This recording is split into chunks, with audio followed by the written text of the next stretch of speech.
મુંબઈથી બનાવટી નોટ સુરતમાં ડિલિવરી કરવા આવતા 3 આરોપીઓની સારોલી પોલીસે ધરપકડ કરી।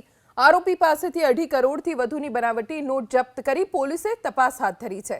असली चलणी नोटनी साथे बनावटी नोट मूकीने आरोपीओ बैंक सहितनी अलग-अलग जग्या पर छेतरपिंडी आचरता। नोट्सना बंडलमां पहली अने छेल्ली नोट असली ज्यारे अंदर बनावटी चलणी नोट्स राखीने लोकोने छेतरता।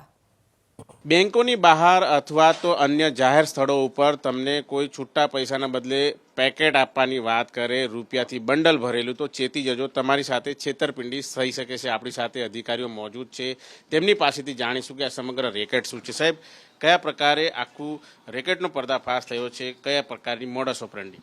સુરત શહેર પોલીસ કમિશનર શ્રી અનુપમસિંહ ગેહલોત સરના માર્ગદર્શન હેઠળ સારોલી પોલીસ સ્ટેશનના ઇન્સ્પેક્ટર અને તેમની ટીમે નિયોલ ચેકપોસ્ટ ઉપર વાહન ચેકિંગ દરમિયાન 3 ઈસમોને પોતાના લગેજ બેગ સાથે પકડી પાડ્યા અને ચેકિંગ દરમિયાન તેઓના થેલામાંથી 500ના દરની અને 200ના દરની નોટોના બંડલ મળી આવેલા, જેમાં 500ના દરના 43,000 નોટો હતી, જે થેલાની અંદર ઉપર નીચેની બંનેની 500-500ની નોટો ભારતીય મુદ્રાની સાચી નોટો હતી।